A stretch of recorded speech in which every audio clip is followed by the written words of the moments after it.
Whether you ride it to get to work or use it to run errands, city buses are now even more helpful. I think the passengers are going to love them, and I think it's going to be great. A line of electric hybrid buses is taking over some of Tempe's bus routes. Sue Tafe is a community outreach marketing coordinator and works on the project. The cost of each bus is about $980,000.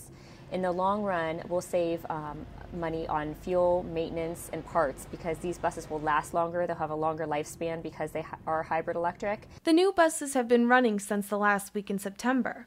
Because they're bigger in size, they'll be taking over the larger bus routes. We had smaller buses, 30-foot, 35-foot, 40-foot buses on those heavy routes like Rural Road and Baseline Road. So what we're doing is phasing out the older buses where their lifespan has started to end and putting in the 60-foot buses that will then hold more people. Ask around and you'll hear very few complaints about the bus system. I've been very satisfied with the bus and train service that's been here for a long time. 17 of the buses, like the one behind me, will be replaced with the hybrid buses, allowing passengers a smoother ride and the environment with cleaner air.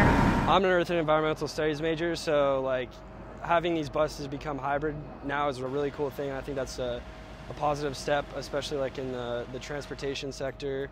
Colin Churchill is also an activist for environmental issues around the nation and is a huge supporter of the new bus line. I think it's really cool that Tempe is doing that, and it helps out the community so much. The people that ride the buses, they use them to get to work, to get to different places, and I think it really connects the community as a whole. Metro hybrid buses have made their debut, so keep your eyes open and your minds on set for a cleaner community. For JMC 330, I'm Jenna Borden.